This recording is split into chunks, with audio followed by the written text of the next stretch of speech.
Hey y'all, so in today's video I want to talk to you about rotations.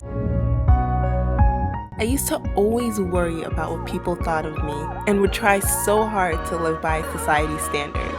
Then I realized that I was created to be different, and regardless of what I did, I would never fit in. So I decided to follow my dreams instead. Join me on this journey as I grow in my faith, go through the ups and downs of pharmacy school, and most importantly, being God's masterpiece.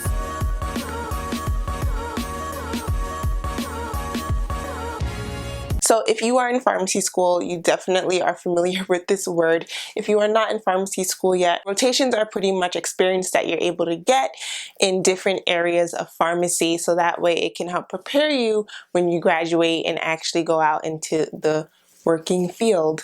So schools vary. I know at my school we have IPPEs, which stand for Introductory Pharmacy Practice Experience, and then we have APPEs, which are Advanced Pharmacy Practice Experience.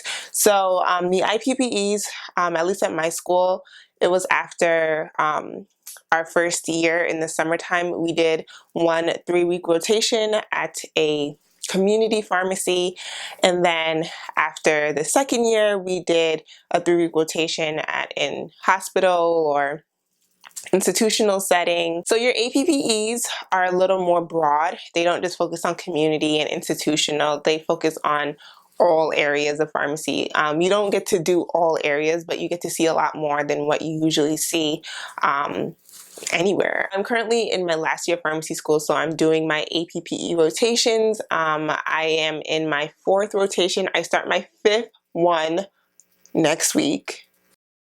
Y'all, where is the time going? I really don't understand. But anyway, so I start my 5th rotation next week, and I've done some pretty cool ones. I did a medical marijuana one. You guys saw that video that I posted. That one was pretty cool. And then I am doing a hematology oncology one. So I'm really getting exposure to different medications that I never saw in school. So that's been really cool. How do you pick the right rotation? Y'all, I have a master class.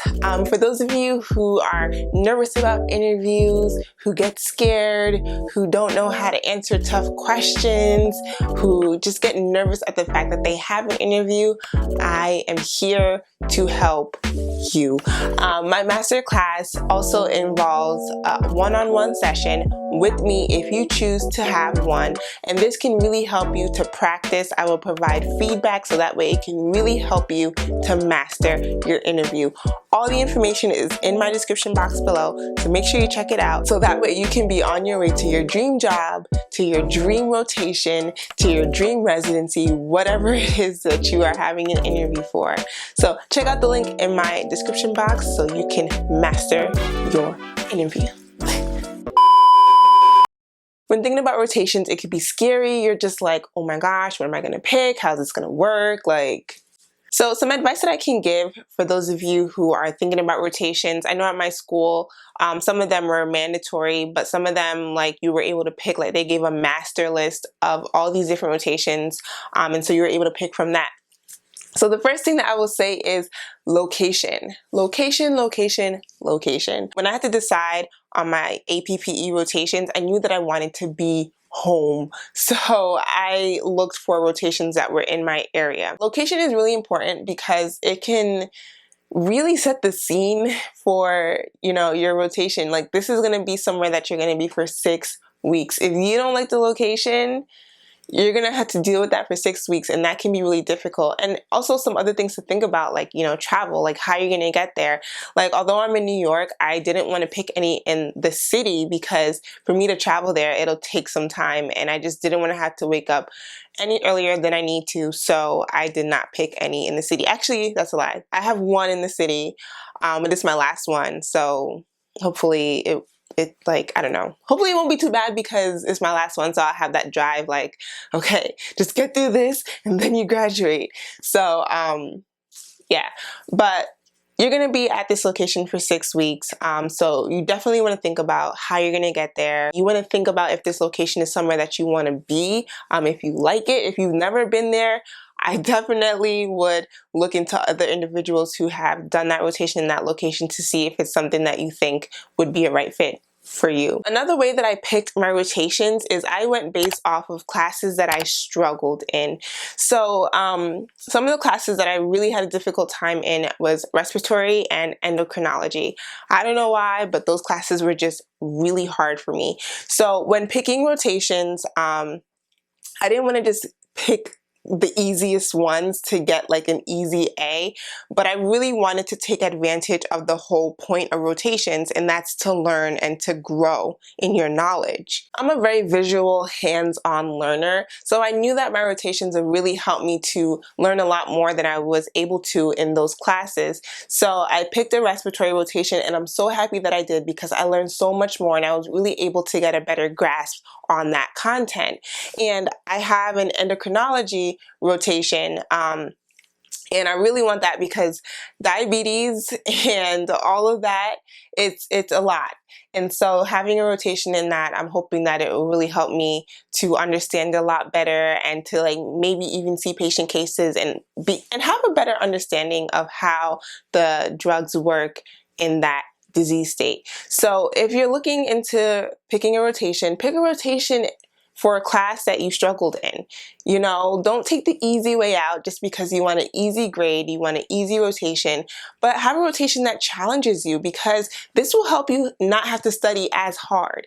Because by doing the respiratory rotation, I was like, I can know this, I know this inhaler, I know this indication, I know this class. Like, it makes it so much easier. So when it's time to study, you already know that that's not something that you have to spend as much time in. So definitely think about that when you are looking into rotations. So the next thing that I'll say is when picking a rotation, think about if you want to do a residency. If you are interested in residency, pick a rotation that has a residency program and one that you'll be interested in going to and being a part of. This can be really good because your rotation can be a 6-week interview. If they really like you, if they see that you have a passion for pharmacy, if you see that you have, you know, dedication, determination, if you have drive and that you're a great student and you're a hard worker, they're going to want you in their residency program. So look into rotations that have residency programs. And if you're thinking about doing a rotation that has a residency program, schedule those early. Make those your first couple rotations. Why? Because you apply for residency around December, January, and so you don't want to have a rotation in March after the whole selection process. So try to schedule it earlier so that way you can make that impression soon, and that way you can hopefully be able to get into that residency program. This can also help you to get great letters of recommendations from your preceptors for when you are applying to a residency program. When I had my faculty rotation in respiratory, I learned so much and it was great. And so at the end, I asked my preceptor, like, would you be able to write me a strong letter of recommendation? And she was like, of course. So, you know, definitely build those connections, network, and don't try to shy away into an easy rotation. You know, some people just want to pick a rotation where the preceptor just lets them leave early all the time, or, you know, doesn't even care what they do and they just sit there on their computer doing nothing the whole day. Some people want that, but no, actually take advantage of the time that you get in rotations. Why? Because for me, it was just like, next year around this time, I'm gonna be a whole pharmacist and I need to know what I'm doing and be able to answer questions. So your rotations, you're able to ask as many questions as you want. You're able to really learn. You're able to, you know, make mistakes, not like mistakes, but you're able to like not know something and be able to learn. You know, when you are out in the field as a pharmacist, you can't just be like, well, I don't know. I mean, you can, but like, you know what I'm trying to say. You don't have to be perfect. But anyway, here's a time when you can actually take advantage of the help and the resources that you have around you. So take advantage of the rotation. This is a time when you can ask as many questions as you want, and you can say, well, I'm a student, so I'm just learning. Because you can't use that excuse when you're a pharmacist. hopefully. And the last thing I will say is pick a rotation that interests you. Like, you want to see all areas of pharmacy. You don't want to just have to see the same thing over and over, but pick something that's exciting, that's different, something that you didn't learn about in school. And that way you can even add that to your CV, because when you apply to jobs, they'll be like, wow, like that's different. And they might want you on their team, so that way you can help to share that knowledge of whatever area of pharmacy you had your rotation in. So pick something that's interesting, pick something that's different, and pick something that you feel like you'll enjoy. I will say, not every rotation is going to be what you think. However, going with a positive mindset, really go in there, do your assignments, go above and beyond, try to learn as much as you can, and I promise you, you will have a great rotation. So far, my rotation experience has been amazing, and I have 3 left, so hopefully they're also pretty good. But since I've had like more than half of my rotations pretty good, I'm pretty content at this point. So yeah, so those are my tips when picking a rotation. I know it can be a little scary for those of you who are in your last didactic year of pharmacy school. Congratulations. It's really scary to think that, like, oh my gosh, like you're gonna be out doing rotations like next year or in a couple months, or I don't even know how long. But anyway, so yeah, so it can be scary, but also it's very exciting. And you won't have to be studying all the time like in school, even though I should be studying for my boards, but there's that. Yeah, so yeah, that's it. You're gonna be fine. So y'all already know the deal. You can comment below, or you can email me at behismasterpiece@gmail.com. Go out, be kind, be caring, be loving, and as always, be his masterpiece. Bye y'all.